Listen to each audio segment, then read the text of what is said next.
तत्त्वमस्यादिलक्ष्यम् एकं नित्यं विमलमचलं सर्वधि साक्षिभूतं भावातीतं त्रिगुणरहितं सद्गुरुं तन्नमामि।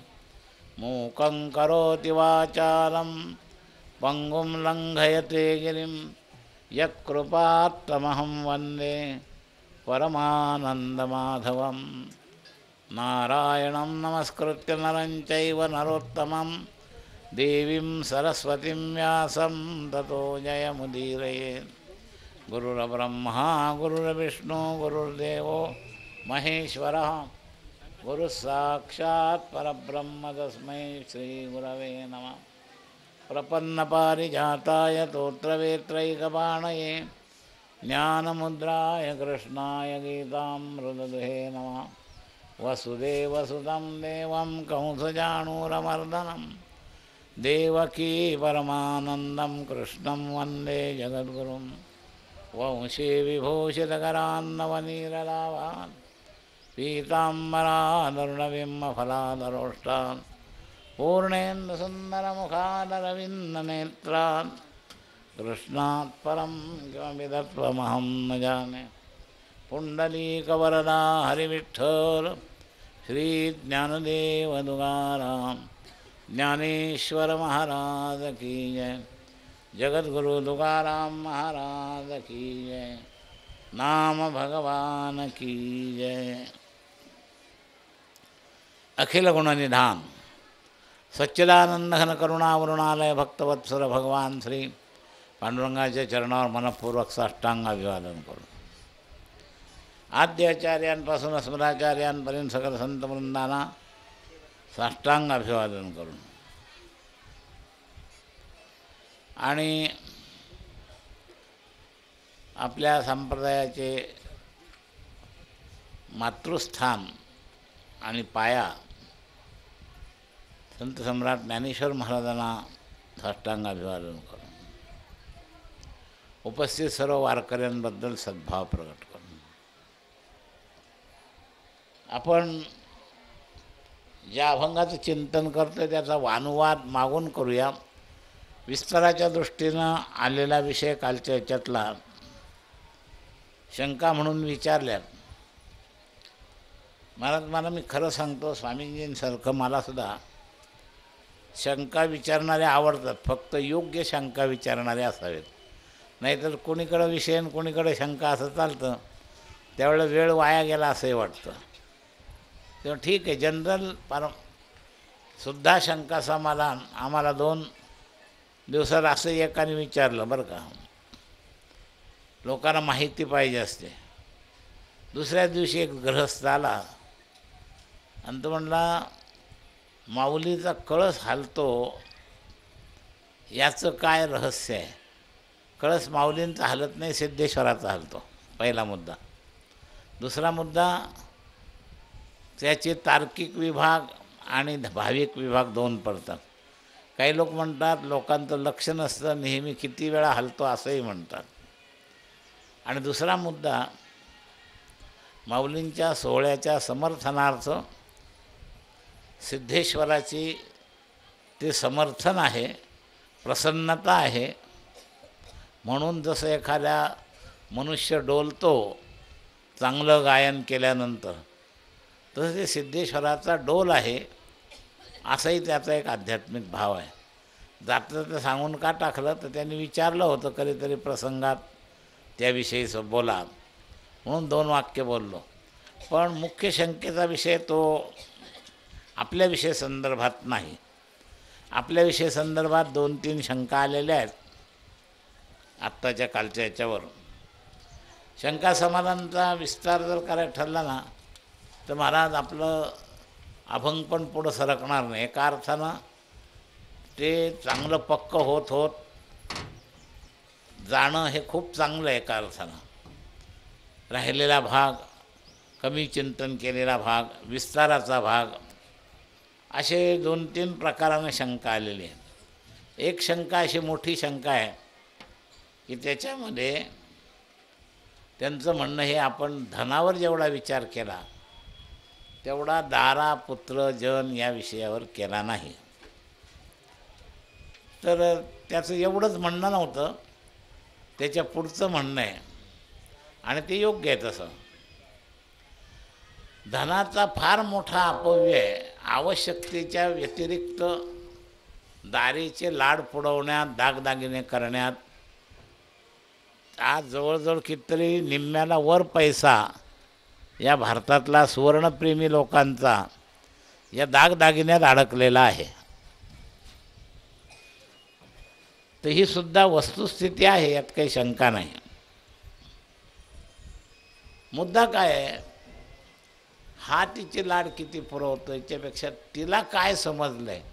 मुळात आमचे डोंगरे महाराज सांगायचे, महिलेला स्नेह असतो आणि पुरुषाला विवेक असतो.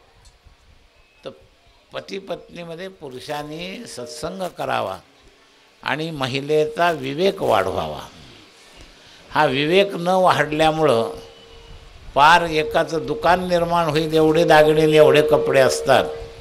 आपण त्या जयललिताचा आकडा ऐकला होता, 10,000 साड्या काय काय 7,000 जोडे. तर दुकान नाही तर काय, दुकानातसुद्धा त्याच्यापेक्षा कमीच असतील. शेवटी माणूस कपडा एकच वापरतो, किती वापरणार असं आहे. वापरणार किती, एकच. याचं मूळ कारण विवेकाचं शिकवण पत्नीला जशी पाहिजे तशी दिली जात नाही, हे खरी गोष्ट आहे. शरणरिगा देवासी याच्याकरता सर्व मिथ्या हे जाणून हा जो विषय सांगितला आहे, तर या विषयामध्ये हे संस्कार हा विवेक आहे. सत्याला सत्य समजणं, मिथ्याला मिथ्य समजणं, विनाशी अविनाशी हे दोन विभाग करणं. अविनाशी पदार्थ कोणते, विनाशी पदार्थ कोणते, विवेकाचा 2-3 वाक्यात उल्लेख केला जातो. सत्यासत्य विवेक, नित्यानित्य विवेक असे शब्द वापरतात आपण विवेकामध्ये. तर नित्य काय आणि अनित्य काय हे पहिल्यांदा पुरुषाला हा कळावंच. पण पुरुषांनी गृहस्थाश्रमामध्ये स्त्रीला या बाबतीत तयार करावं, हे लक्षात घ्या. शेवटी इतका जवळचा संबंध असतो की एखाद्या महापुरुषाचं ऐकणार नाही, पण संस्कार संपन्न पती पत्नी असतील तर पतीचं ती ऐकते.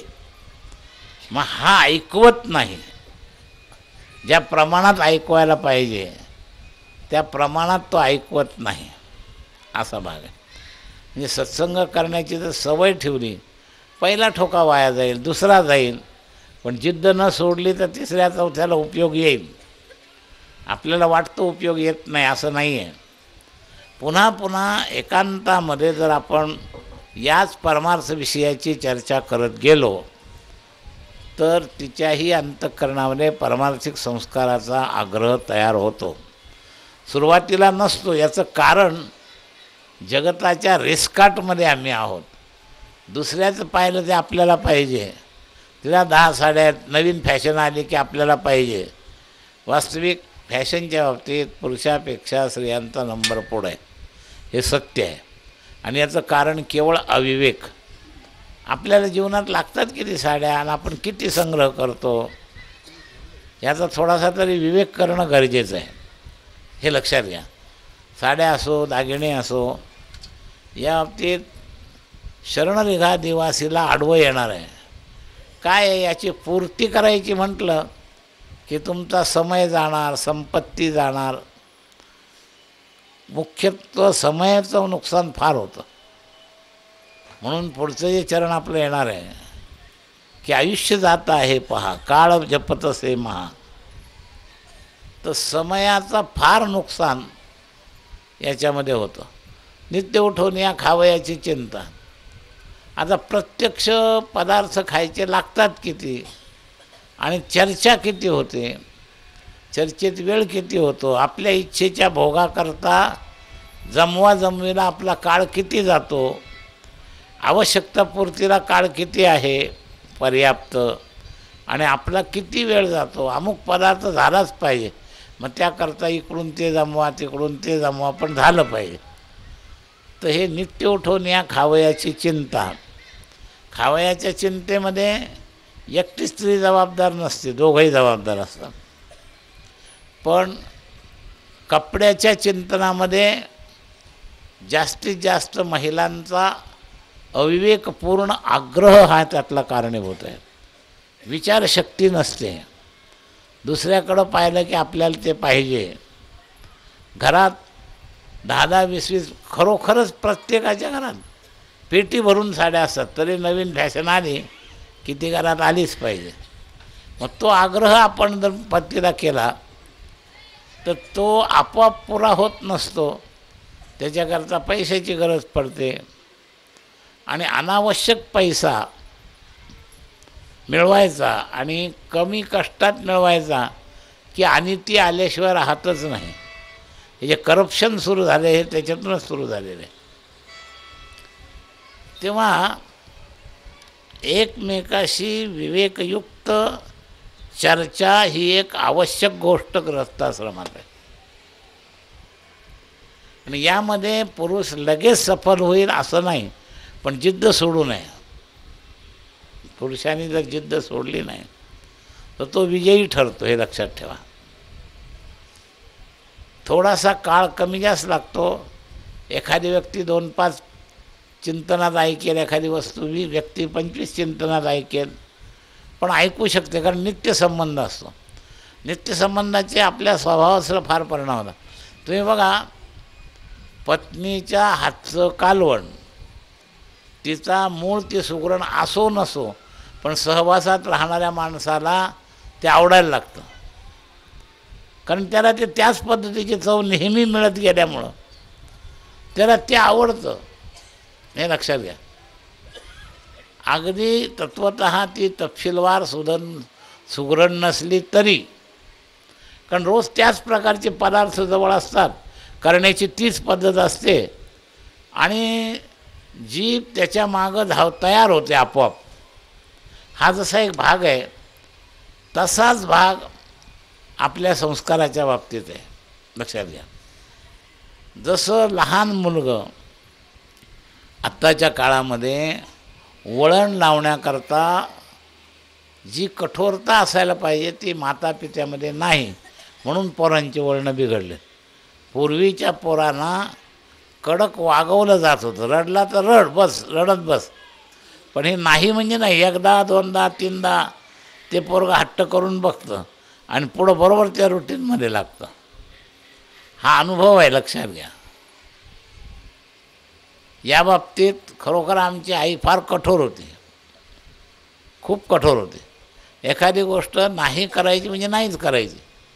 आमच्याकडं पानात घेतलेली वस्तू टाकणं हे आमच्या आईला कधी आवडत नव्हतं. घरात केलेला एखादा पदार्थ खाणार नाही हे म्हणणं आवडत नव्हतं. मग हे खायचं नाही तर आज उपाशी राहा, पण मी तुला दुसरं देणार नाही. तर याचा परिणाम आम्हाला पुढं फायदा झाला या स्वभावाचा. त्यावेळेला ती कठोरता खटकत होती.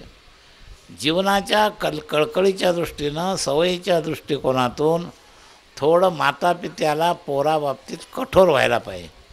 तसं पतीला पत्नीच्या बाबतीत कठोर व्हायला पाहिजे. काय आहे, विषयाधीन जीव हा जास्त स्त्री अधीन होतो.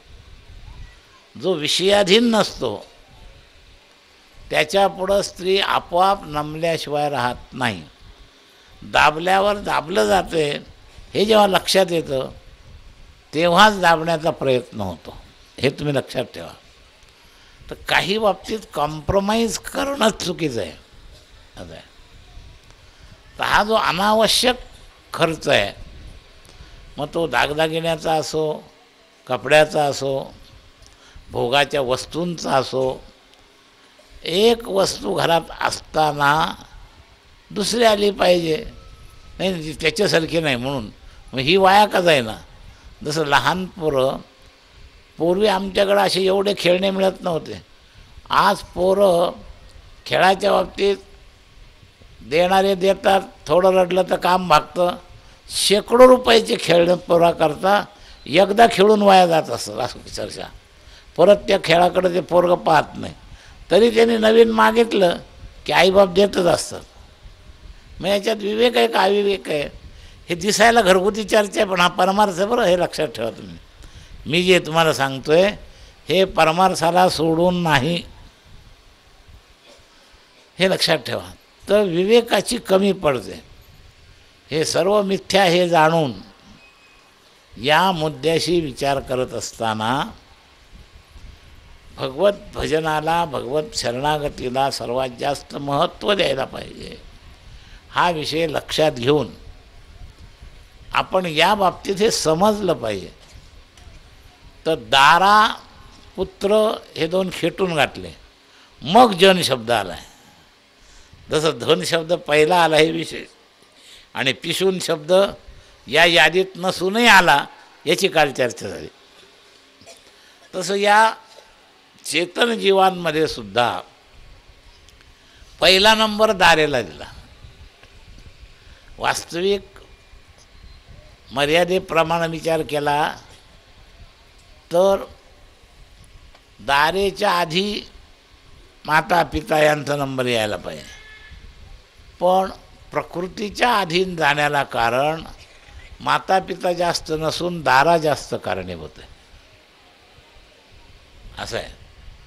आणि म्हणून सगळ्यात आपल्याला जर असफलता कुठं होत असेल तर पुरुषांची दारेच्या बाबतीत असफलता होती, हे सत्य आहे. आमच्यासारखा तिराहित माणूस हे सांगू शकतो. काल एक प्रश्न आला होता, तटस्थ आणि साक्षीभाव, किंवा दुसरं त्याच्यानंतर एक प्रश्न विचारला होता महाराजांनी, सजगता. सजगतासुद्धा वेगळी, साक्षीभावसुद्धा वेगळा, आणि तटस्थ हा भाव वेगळा. तटस्थ कशाला म्हणतात, तर आपण नदीच्या तटावर उभं राहिलो, तटावर उभं राहतो आहे आणि नदीकडं पाहतो आहे, तर नदी प्रवाहित असते आणि हा एका जागेवर असतो. जसं कूटस्थ शब्द आहे तसाच हा तटस्थ शब्द आहे, लक्षात घ्या. तर तटावर उभा असणारा प्रवाह पाहत राहतो, पण हा प्रवाहात प्रवाहित होत नाही. मी तर त्याच्या पुढं संताची व्याख्या गृहस्थीपणा सांगत असतो की जो कसा तटस्थ आहे, तर तटावर नाही आहे, पाण्यात उभा आहे, पण पाण्याबरोबर प्रवाहित होत नाही आणि प्राण्याला अडवत नाही, तो संत संसारातला. बरं का, संसारी संत जे मी व्याख्या अशी सांगत असतो की जो पाण्यात उभा आहे पण इतका रवून उभा आहे की पाण्याबरोबर प्रवाहित होत नाही, आणि इतका अनाग्रही आहे की पाण्याला अडवायचा प्रयत्न करत नाही. साधारण गृहस्थी हे पाण्याला अडवायचा प्रयत्न करतात. म्हणजे काय, माझ्या मनाप्रमाणे यांनी वागलं पाहिजे, हे पाण्याला अडवणं आहे, हे लक्षात घ्या. आणि त्यांच्या म्हणण्याप्रमाणे मी प्रवाहित होणं, हे पाण्याबरोबर वाहवणं आहे. पाण्यात राहून जो पाण्याला अडवत नाही आणि पाण्यात राहून जो पाण्याबरोबर प्रवाहित होत नाही, तो संसारी संत. लक्षात घ्या. संसारात राहून संत कोण, तर जगाला आपल्या इच्छेप्रमाणे संपूर्ण जवळच्या परिवाराला, पुत्र जन सोयरे यांना अडवायचा प्रयत्न का करत नाही, तर प्रकृतीचा प्रवाह त्याला कळत असतो, आणि त्या प्रकृतीचा प्रवाह त्याची जी मायेची ताकद आहे, त्या व्यक्तींची नाही, त्याच्यापेक्षा याची ताकद कमी पडते जीवाची. हे व्यक्तींना न अडवण्याचा विषय नाही मी सांगत, पाण्याला अडवत नाही याचा अर्थ कोण्याही व्यक्तीला त्याच्या मनाप्रमाणे वागू देतो अशा अर्थानं मी सांगत नाही आहे. तर प्रकृती प्रवाह, प्रकृतीचा एक प्रवाह आहे, आणि तो तुम्ही अडवल्याने अडणार नाही. आता जसं एवढे प्रवचनकार, कीर्तनकार परमार्थ सांगत राहतात, पण युगाचा एक प्रवाह आहे, तो एका ठराविक लेव्हलच्या पेक्षा जास्त तुमचं सहन करत नाही, तुम्हाला तुडवून तो पुढं जात असतो, इतका तो ताकददार आहे. लक्षात आलं का, तो प्रवाह, युग प्रवाह इतका ताकददार आहे की तो तुम्हाला तुडवून पुढं जातो. आणि म्हणून नेमकं काय करायला पाहिजे, शिकवायचं असेल तर कसं शिकवावं, तुम्ही त्यांना जागा न सोडता शिकवून चालणार नाही. म्हणून तर संतांनी गृहस्थाश्रमात आधी या पद्धतीनं तुमच्याबरोबर सगळं करू लागले आणि करत करत करत करत समाजाला अडवलं, ही सांगण्याची पद्धत. मी संताचा सिद्धांत सांगितला तो वेगळा आणि हे जे सांगतो हे वेगळं, दोन्हीची गफलत करू नका. तर मी संतत्वाचा सिद्धांत सांगत असताना एका थोर सिद्धांताप्रमाणे सर्व मिथ्या हे जाणून, हा जो सिद्धांत आहे ना, हा जो मुद्दा मी शरणानंदाचं वाक्य नेहमी सांगत असतो, करणे में सावधान और होने में प्रसन्न. होण्याच्या वेळेला एक सिद्धांत आला पाहिजे. ज्या वेळेला मूळ जगाकडं पाहायचं ना, एक प्रकृती प्रवाहातून पाहायचं आणि एक परमात्म शक्तीतून पाहायचं. या सगळ्यामध्ये परमात्म शक्ती असं पाहायचं असेल तर कोई गैर नाही, कोई और नाही, हा सिद्धांत लक्षात ठेवा. आणि प्रकृती प्रवाहात पाहायचं असेल तर करणे में सावधान, होणे में प्रसन्न, म्हणजे आग्रहीपणा कमी होतो. प्राकृतिक बाबतीत जो आपला आग्रह आहे तो आग्रह कमी झाला पाहिजे. पण ज्यांची जबाबदारी आपल्यावर आहे त्यांना शिकवण्याकरता जादा प्रयत्न केला पाहिजे. कुटुंब म्हणून एक विषय वेगळा आणि जन म्हणून विषय वेगळा. याच्यात स्वतंत्र जन शब्द आला. दारा आणि पुत्र हे कौटुंबिक आले आणि जन सर्वसामान्य आला, हे लक्षात घ्या. धन, दारा, पुत्र, जन आणि नंतर मग बंधू आणि सोयरे आले. तर कौटुंबिक संबंधामध्ये पुत्र आणि दारा इथं तुम्हाला असं वागून चालणार नाही. तिथं तुम्हाला त्यांना आपल्या प्रवाहात आणण्याचा प्रयत्न करण्याची आवश्यकता आहे. आणि सगळ्या जनाबद्दल तुम्ही स्वतःच्या बायकोला सुधरू शकत नाही आणि लोकांना प्रवचनावर इतक्या जोरदार गप्पा मारता ते मनात म्हणतात तुझी बायको तुला ऐकत नाही, आम्हाला काय सांगतोस तू काय. तेव्हा आग्रह कुठं पाहिजे कुठं नको हा विषय आपल्या चरणातलाच हा सगळी चर्चा बरं का. धन, दारा, पुत्र, जन. धनावर चर्चा बरीच झाली पण दारेवर चर्चा कमी झाली, ही त्यांनी शंका विचारली ती बरोबर आहे.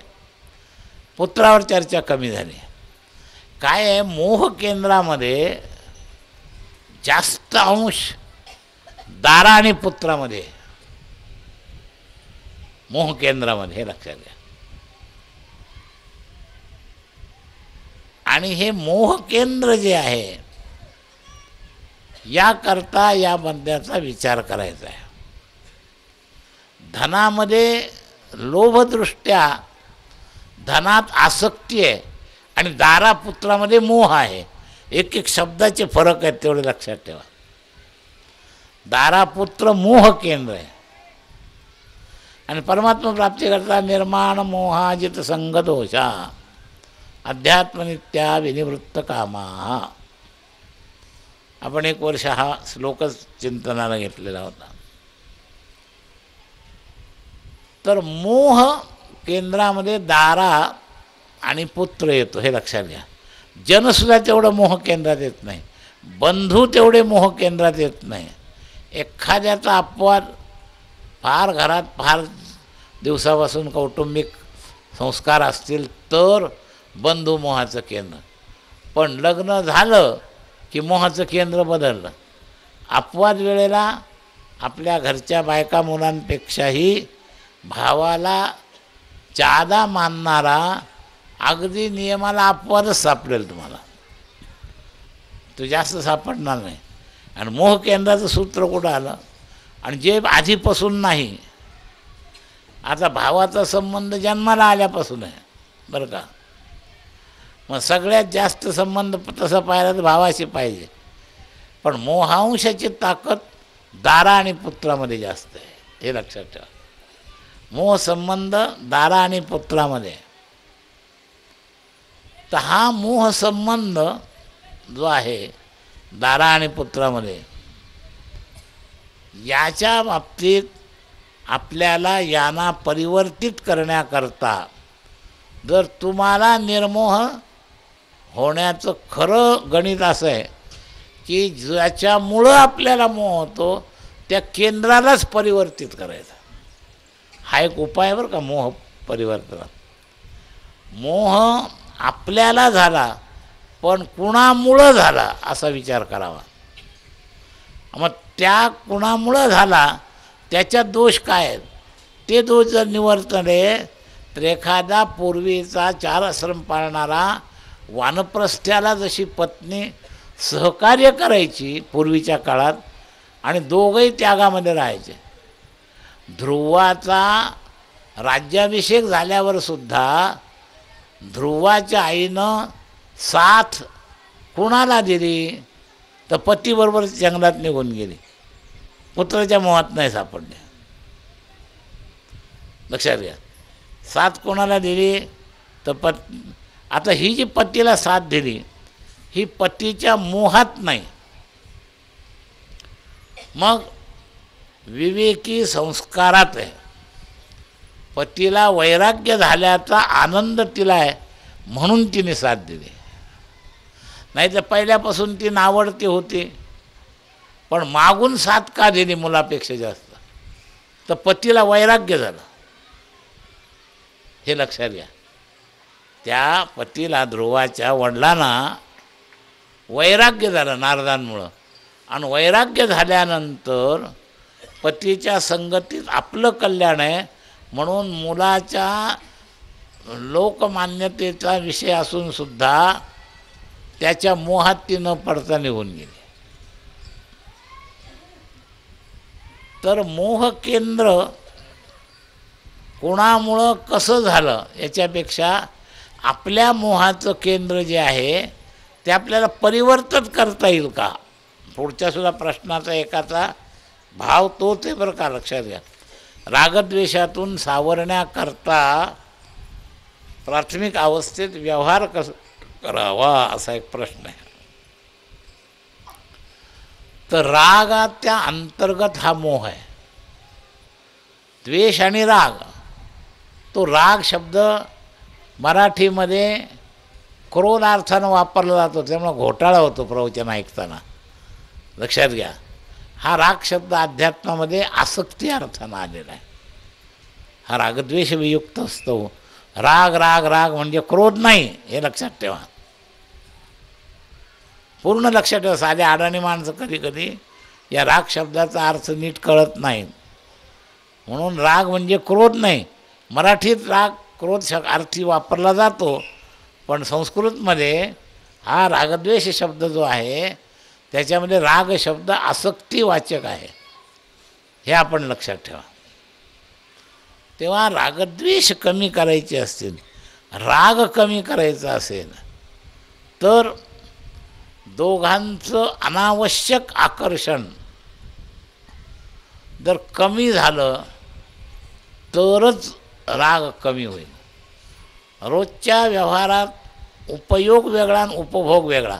उपभोगी वृत्तीनं राग वाढतो आणि उपयोगी वृत्तीनं राग कमी होतो. तर उपयोगी वृत्तीनं संसारातले सगळे संबंध स्वीकार करा. मग पित्याचा असेल पत्नीचा असेल पुत्राचा असेल उपयोगी वृत्तीतून तुम्ही तो सुरू करा. त्यात तुम्हाला खूप लाभ होणार आहे हे आपण लक्षात घ्या. उपयोगी वृत्ती दोघांना एकमेकाचा उपयोग आहे आणि उपयोगी वृत्तीनं जर चाललात तर तुम्ही वानप्रस्थी जीवनात आरामशीर मित्रतेच्या नात्याने राहू शकता. उपयोगी वृत्तीनं जर तुम्ही चाललात उपभोगी वृत्ती कमी केली कसं सावरावं रागद्वेष. तर राग कमी करायचा असेल तर उपयोगी वृत्तीचा विचार करा आणि द्वेष कमी करायचा असेल तरी उपयोगी वृत्तीचा विचार करा. ज्याच्याशी तुम्ही द्वेष करता त्याच्यात सुद्धा एक उपयोगी अंग आहे. जसं कासया वानू आणि का गुणदोषमध्ये काय त्याचे होणे असे हे जसं आत्मनिरीक्षणात तुकोबाराय म्हणाले तसं निंदकाचे तोंडी साबणाची वडी हे काय वाक्य उपयोगी वृत्तीतलं वाक्य आहे. लक्षात द्वेष वाढणार नाही. उपयोगी वृत्तीनं जर गेलात तर द्वेष वाढणार नाही त्याच्याकडं.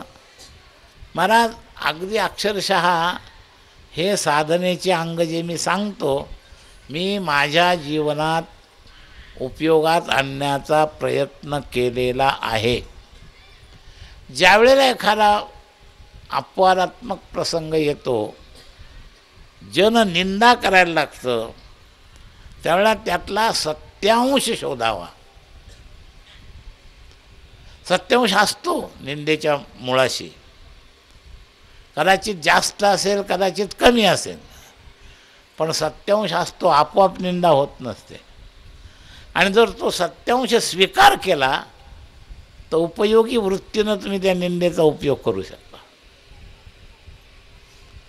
त्यातला सत्यांश स्वीकार करायचा ठरला तर ही सत्यांश स्वीकार करून उपयोगी वृत्तीनं तुम्ही पाहायला शिका. म्हणजे द्वेषातून सावरण्यापूर्वी काय करावं, तर द्वेषाचा पण उपयोगी वृत्तीनं उपयोग करावा आणि रागाचा पण उपयोगी वृत्तीनं उपयोग करावा. रागाचा उपयोगी वृत्तीनं उपयोग करता येतो. घराघरामध्ये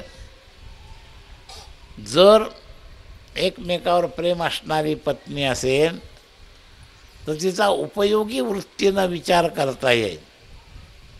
तिला बरोबर आपल्या तालात बसवण्याकरता विवेकाचा आश्रय घेऊन उपयोगी वृत्तीनं तुम्ही तिच्याकरता काय आणि किती करायचं आहे आणि तिने तुमच्याकरता काय आणि किती करायचं आहे, लक्षात घ्या. हे आपण ठरवलं पाहिजे. जर तुम्ही उपयोगी वृत्तीनं तिच्याशी वागत गेलात, तीही तुमच्याकरता उपयोगी वृत्तीनं तुम्हाला उपयोगाला येईल. आता तुमचं पूजा करण्याची सवय आहे, तर ती उपयोगी वृत्तीनं पूजेचं साहित्य मिळवून देण्याचं वळण तिला लागेल. पूर्वीच्या ह्याच्यामध्ये हे जे विदुर पती पत्नी वानप्रस्थावस्थेत मित्रभावाने राहत होते आणि पूर्वगृहस्थाश्रमात उपयोगी वृत्तीने एकमेकाशी वागत होते आणि त्यामुळंच नीतीला सहकार्य दिलं. विदुर नीतिमान होते म्हणून विदुराची नीती टिकली का पत्नीचं सहकार्य मिळालं म्हणून टिकली? बारीक विचार करा. विदुरांची नीती प्रसिद्ध आहे. दुसऱ्याला नीती सांगणं वेगळं आणि जीवनात नीती उतरवणं वेगळं. विदुराने जीवनात नीती उतरवली आणि प्रसंगामध्ये पत्नीवर एवढे संस्कार होते की अनितीचं दुर्योधनाचं पाठवलेलं धन विदुरानेच फक्त टाळलं असं नव्हे, तर विदुर पत्नीसुद्धा म्हणाली की हे धन जर भजन करू देत नसेल तर मला याची गरज नाही. दुर्योधनानं धन पाठवलं होतं कारण इतके वर्ष प्रधानमंत्रीपदाची सर्व्हिस केली, तर मग त्याला जर काहीच दिलं नाही तर जगताने तोंडावर थुंकले असते. त्याकरता त्यांनी धन पाठवलं. विदुराने घेतलं नाही, पत्नीची परीक्षा पाहिली. जसं राकाबंकाच्या मध्ये घटना घडते आणि ती एकाचड एक एक भरतात. कशामुळं? उपयोगितेची वृत्ती. लक्षात घ्या. राकाने तिला मोह होऊ नये बंकाला म्हणून त्या सोन्याच्या कड्यावर माती टाकली, पण नंतर तिची उपयोगितेचे संस्कार काकणभर त्याच्याहीपेक्षा सरस भरले आणि ती म्हणाली का तुम्ही काय केलं? नाही म्हणे तुला मोह होऊ नये म्हणून मी त्या कड्यावर माती टाकली. आता म्हणे काय केलं तुम्ही? मातीवरच माती टाकली. म्हणजे याला सोनं आणि माती वेगळं दिसत होती, ती विवेकाने एवढी तयार झाली होती की सोनं मातीसारखं मानायचं नाही, मातीच वाटली. किती फरक पडला बघा. तर उपयोगिता वृत्तीनं जर पती पत्नी वागले तर उत्तम भक्त होऊ शकतात. अशी अनेक उदाहरणं आहेत. तर रागद्वेषामधला राग कमी करायचा असेल तर पत्नीचा त्याग करायचा नाही, पण पहिल्या टप्प्यात तिच्याशी उपयोगिता वृत्तीनं वागायचं. जेवढा उपयोग आहे, आता स्वयंपाक हा पुरुषाचा पत्नीचा उपयोग आहे, धनप्राप्ती ही पत्नीची पुरुषाच्या बाबतीत उपयोगिता आहे. मग उपयोगितेनं वागा, काय होईल, आवश्यक प्रपंच चालेल, काही फरक पडणार नाही. उपभोगिता वृत्ती वाढली की पत्नी पतीलाही पापात घालेल आणि पती पण उपभोगी वृत्तीनं पापी होईल. पतीला पापात घालेल किंवा पत्नीलाही पापात घालेल, हे दोघं एकमेकाला पापात घालते. पण उपयोगिता वृत्तीनं वागलात तर तुम्ही उत्तम, आता जोडून या धन उत्तम व्यवहार आहे, हे उत्तम व्यवहार कोणी सावरायचा? मग उत्तम व्यवहाराला दोघांची साथ पाहिजे. पहिल्यांदी पतीचं मत पाहिजे आणि मग पतीनं पत्नीला तसं तयार केलं पाहिजे. कधी कधी पत्नी पतीला तयार करते, असे उदाहरण आहेत मला. पती पत्नीमध्ये नेहमीच पतीच विवेकी जास्त असतो असा नियम नाही आहे. काही ठिकाणी पत्नी विवेकी असते. पत्नी त्याला म्हणते हे करप्शनचं धन घरात नको, हे आपल्याला सुख देणार नाही, असं पत्नी पतीला शिकवते. कधी कधी पत्नीनं पत्नीला शिकवावं की अरे हे धन किती टिकणार आहे, मात्र त्या निमित्तानं लागलेलं पाप मात्र आपल्याबरोबर येणार आहे आणि हे पाप आपल्याला मातीत घालेल. याकरता गरिबीनं राहावं लागलं तरी चालेल, पण आपण पाप करणार नाही, असं जर दोघांनी ठरवलं तर उपयोगितेचं अंग वाढेल. आणि या पद्धतीची नीतीचे उपयोगितेचे संस्कार वाढले तर रागांश कमी होईल. आसक्त्यांश जो आहे ना तो उपभोगी वृत्तीनं वाढत जातो. आणि उपभोग कसा आहे महाराज की जितकं द्याल तितकं ते वाढतच जातं महाराज. अग्नीमध्ये जसं किती हे घातलं तर त्याची भूक कधी शांत होत नाही, तसं उपभोगी वृत्ती कधी शांत होत नाही. हे नसलं की ते पाहिजे, ते नसलं की ते पाहिजे, ते आलं की हे पाहिजे, हे आलं की ते पाहिजे, कधीच शांत होत नाही. जेवढा तुम्ही पैसा कमवता त्या सगळ्यामध्ये नेहमी आपलं पुढंच, कधी शांती नावाची वस्तू मिळतच नाही. जे नाही त्याची चिंता, जे मिळालं त्याचं सुख लगेच समाप्त होतं. पैशाच्या सुखाची गंमत अशी आहे की जे मिळालं, समजा एखाद्याला पायी चालत असला, त्यांनी मेहनत करून सायकल घेतली, सायकल ज्या दिवशी येते त्या दिवशी सायकलचं सुख सुरू होण्यापूर्वी हे पायपीट होते तेव्हा 2 चाकी मोटरसायकल पाहिजे हे सुरू होतं त्याच क्षणी. म्हणजे नको असलेलं मागं लकडासारखा चालू असतं विवेक नसला की. तसं उपयोगिता वृत्ती नसली आणि उपभोगिता वृत्ती असली त्याला अंत नाही. 2 चाकी पाहिजे, 4 चाकी पाहिजे, त्याच्यातही या प्रकारचं मॉडेल पाहिजे, त्या प्रकारचं मॉडेल पाहिजे, हे जास्त आरामदायक आहे, ते जास्त आरामदायक आहे, फार हेलिकॉप्टरसुद्धा पाहिजेच, त्याची कधी समाप्ती होतच नाही, लक्षात घ्या. तर उपभोगितेला अंत नाही हे आपण लक्षात ठेवलं पाहिजे. म्हणून पती पत्नीनी मिथ्या हे जाणून या संस्काराने उपयोगितेच्या दृष्टिकोनातून वाटचाल सुरू केली की रागद्वेषाचा प्राथमिक व्यवहारामध्ये पूर्णता होईल. मग ही प्राथमिकता फक्त गृहस्थ्यालाच असते असं नाही, तर गृहस्थीविरहित माणसाला सुद्धा असते. उपयोगिता तुमचं काय अडलं आहे महाराज? आज गरज नसणाऱ्या प्रत्येक मार्गाला आपल्याला गाडी पाहिजे. गाडीशी विरोध नाही, पण आपलं कार्य तेवढं आहे का असा विचार केला पाहिजे. एखाद्या महाराजाला वर्षातून महिन्यातून 5-25 कार्यक्रम करावे लागतात, एखाद्याला 4ही मिळत नाही तरी त्याला वाटतं मला गाडी पाहिजे. त्याला गाडीची आवश्यकताच नाही, गाडी ही त्याची उपभोगिता झाली. आवश्यकतेच्या पलीकडं फक्त ईर्षेनं याला गाडी आहे मग मला गाडी पाहिजे, तर ही उपभोगिता आहे, हे लक्षात ठेवा. गाडीशी संबंध नाही. गाडीच्या आवश्यकतेचं मीटर कोणत्या वृत्तीतून आहे, उपभोगी वृत्तीतून आहे की उपयोगी वृत्तीतून आहे, हा महत्त्वाचा प्रश्न आहे. मग उपभोगी वृत्तीमध्ये सुरुवातीला तो गाडी घेतो, पण त्याच्याबरोबर त्याचा खर्च वाढतो, त्याच्यावर लोकांचे संबंध बदलतात. निस्पृहतेनं कार्यक्रम करू शकत नाही. मला एवढा डिझेल खर्च आहे, मला एवढं पेट्रोल खर्च आहे, मला एवढे पैसे मिळाले पाहिजे, ही अपेक्षा वाढतात. ही उपभोगिता वृत्ती फक्त गृहस्थ्यालाच गरगर फिरवते असं नाही.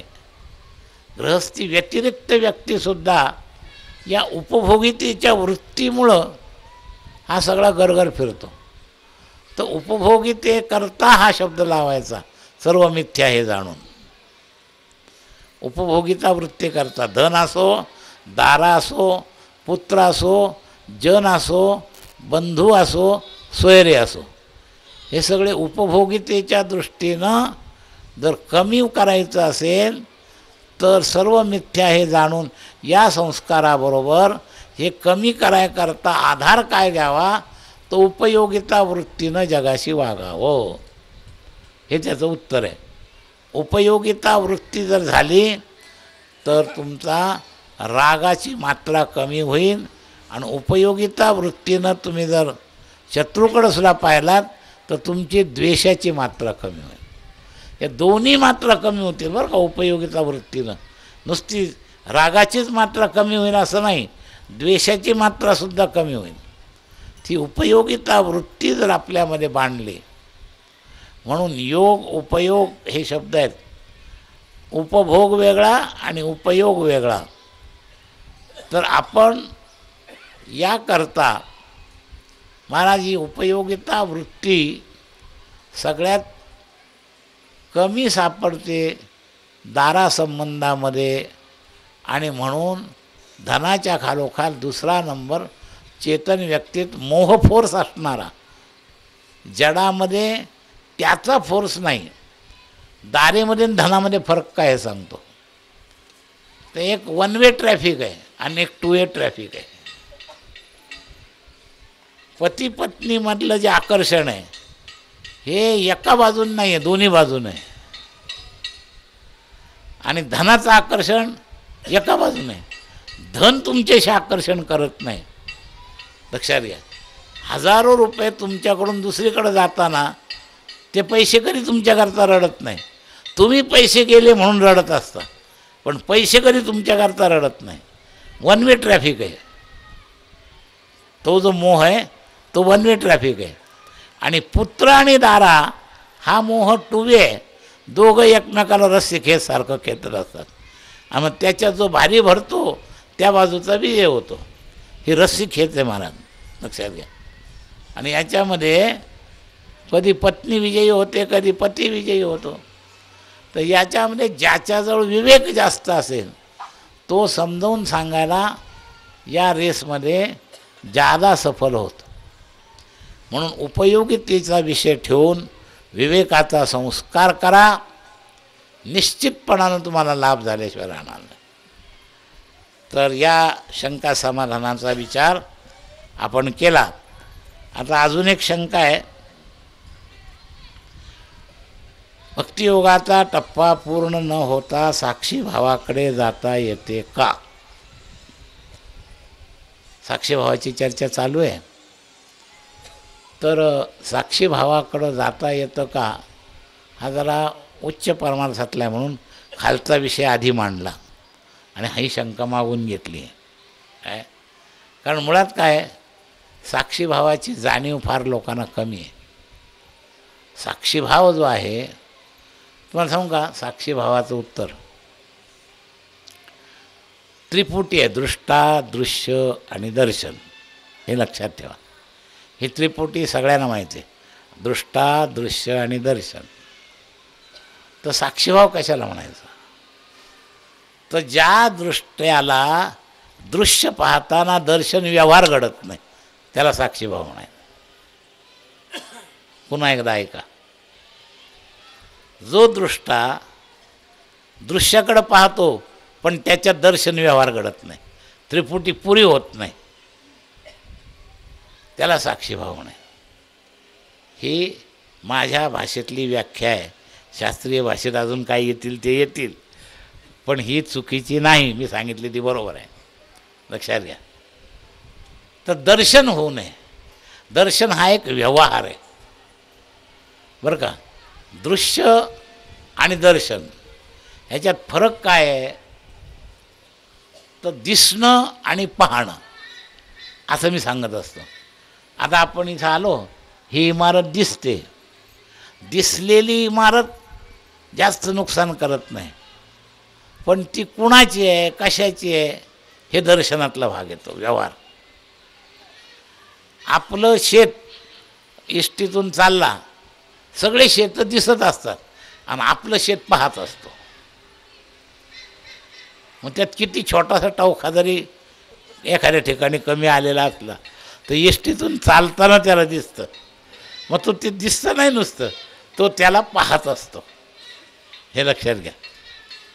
तर पाहणं आणि दिसणं हे सारखं नाही आहे. तर व्यवहार पुरा कधी होतो, दिसलेलं पाहिलं की व्यवहार पुरा होतो, आणि दिसलेलं न पाहिलं तर साक्षीभाव राहतो. तर दिसणं पाहणं शब्द एका अर्थाने आपण वापरतो, पण त्याच्यात खूप अंतर आहे, बारीक आहे, हे लक्षात घ्या. दिसल्याने काही फरक पडत नाही, पाहिल्याने फरक पडतो.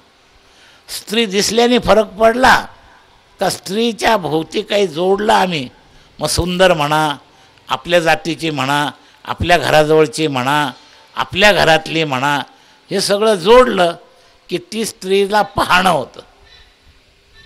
आणि हजारो माणसं असतात, त्यामध्ये स्त्री असो पुरुष असो, जनावरही दिसतात. तसं स्त्री दिसली आणि पुरुष दिसला काहीच फरक पडत नाही, तो निर्विकार राहू शकतो. तर साक्षीभावामध्ये निर्विकारता आहे, लक्षात घ्या. पण दर्शन व्यवहार झाला की निर्विकारता संपली. तर दृश्य आणि दृष्टा याच्यामध्ये दर्शन व्यवहार न झाला तरच साक्षीभाव तुम्हाला शिकता येईल. मग आता ही झाली याची बाजू. आता प्रश्न काय आहे की भक्तियोग नसताना करता येतं. भक्तियोगाच्या नंतरही साक्षीभाव येतो, भगवत प्रसादानंसुद्धा साक्षीभाव येतो. आणि अत्यंत तेज विवेकाचे संस्कार जर सतत आत चालू राहिले तरी साक्षीभाव विकसित करता येतो. पण त्याला फार तेज विवेकाची गरज आहे आणि थोडासा धोका आहे.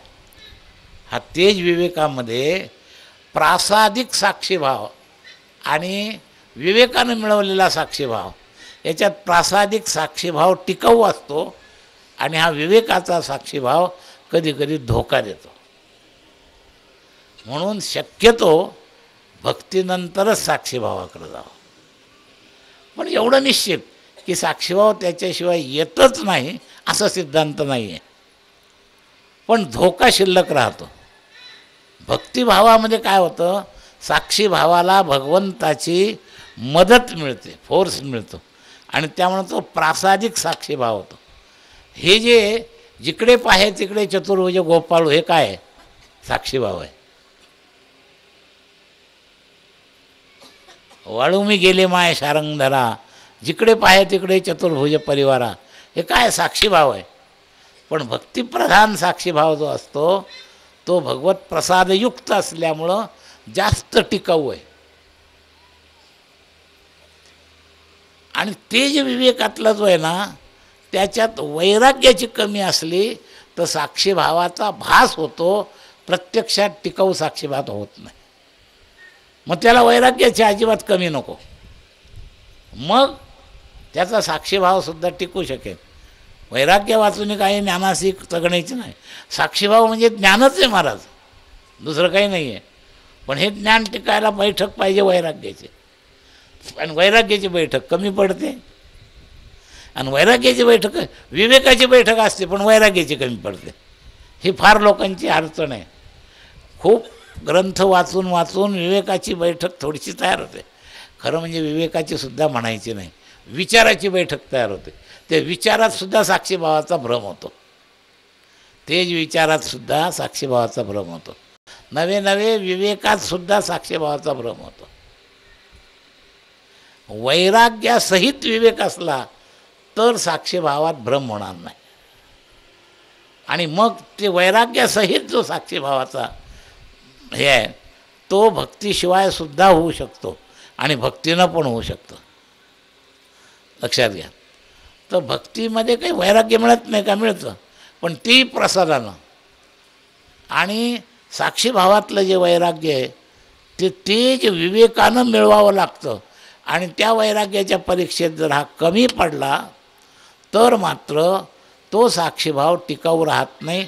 साक्षीभावाला स्पर्श होतो, पण कधी कधी माया त्याचं नरडं पकडते. मला असं आहे, ती माया त्याचं नरडं पकडते. मग पराशरांच्या आणि व्यासांची जी घटना आहे काय ती याच बाबतीत आहे. नरडं पकडलं महाराज शेवटी. व्यासांचं सुद्धा मोठं उदाहरण आहे, प्रसिद्ध आहे.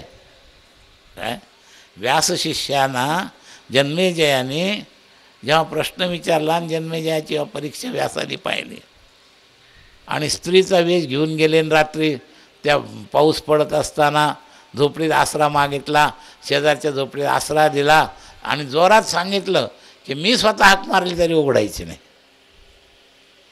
आणि ज्या वेळेला आत मायेनं जेव्हा प्रवेश केला तर शेवटी झोपडीचं वरचं छप्पर काढून आत घुसले.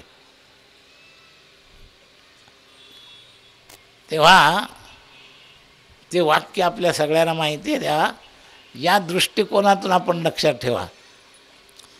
तर वैराग्याची जर कमी असली तर विचाराची आणि विवेकाचा साक्षीभावसुद्धा दुबळा ठरतो. एवढं लक्षात ठेवा.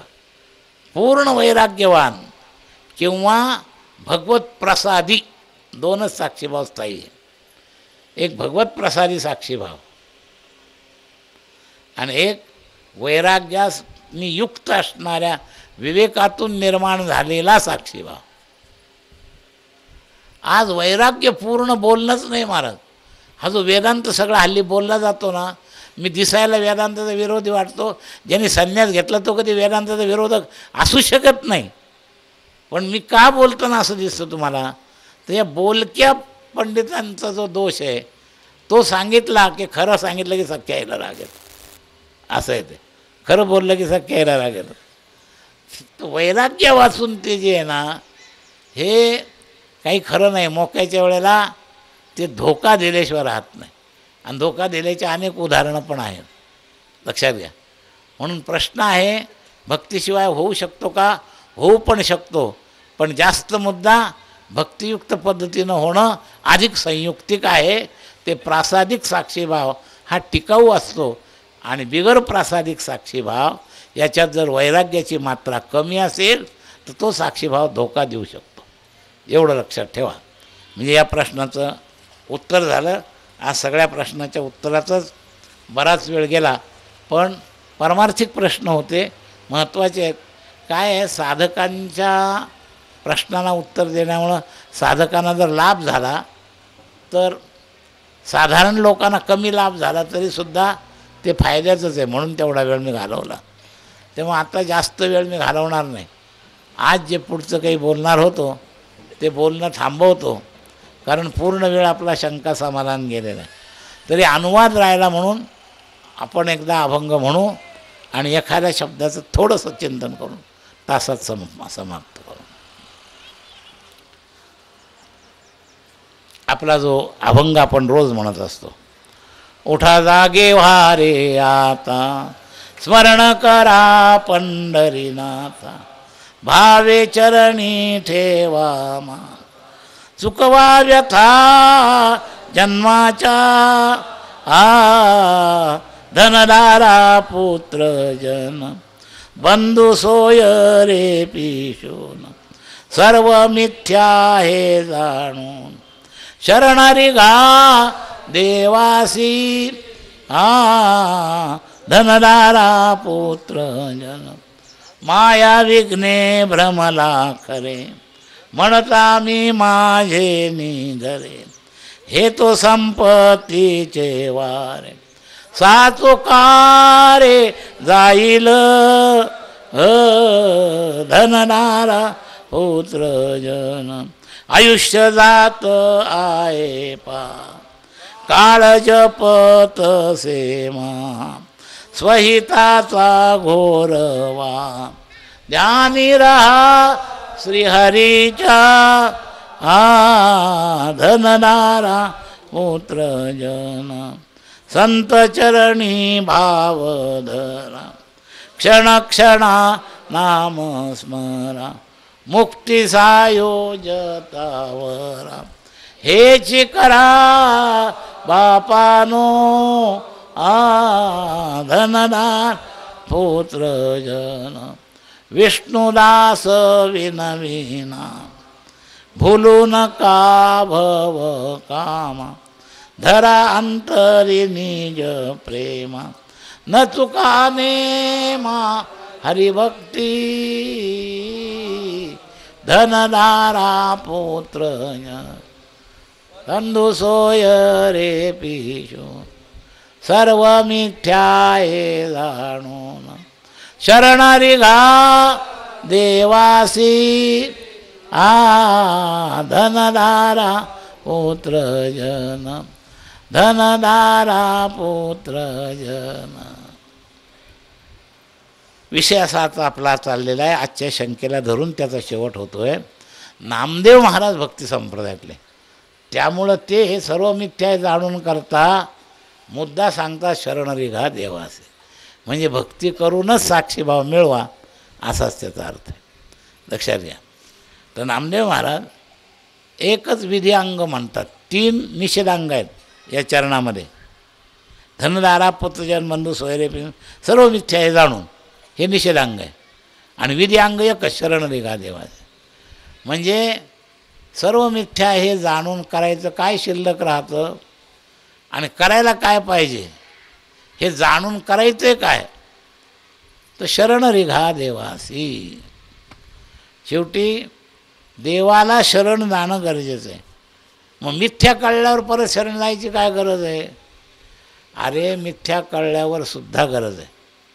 तुकोबराय गाथ्याच्या पहिल्या अभंगात म्हणाले की मला हे कळलंय, पण तरी देवा समचरण विटेवरीच आहे, ते माझी हरिवृत्ती राहो. तुका म्हणे याचे कळले आम्हा वर्म, हे शेवटी सांगितलं, पावती दिली, आणि तरी काय म्हणतात, समचरण दृष्टी विटेवरीच आहे, तेथे माझी हरिवृत्ती राहो. आणि न लगे माईक पदा, तेथे माझे अर्थ नको देवा. तेव्हा याची आवश्यकता आहे. नामयाचाच तुका आहे. तेव्हा नामदेव महाराज आणि तुकोबराय एकाच परंपरेतले आणि एकाच सिद्धांताचे ते लक्षात घ्या.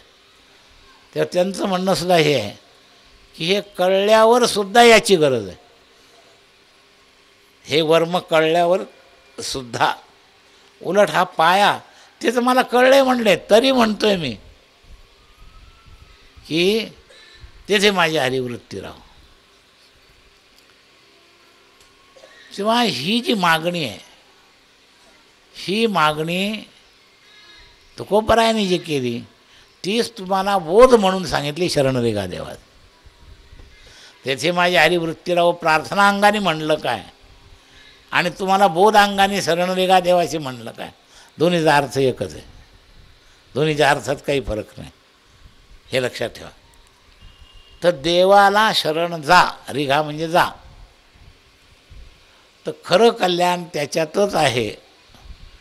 ते त्यांना मर्म कळल्यावरही म्हणले मला हेच मिळावं देवा अशी इच्छा आहे, आणि तुम्हाला ते मर्म प्राप्त होण्याकरता सुद्धा तुम्ही हेच करा म्हणून शरण, हेच करा बापानं पुढं आले. तसं शरण रिघा देवासे हे सुद्धा बोधाचं संकेत जो केलेला आहे तो याच करता केलेला आहे की शेवटी भक्तीच्याच पद्धतीनं हा साक्षीभाव येईल.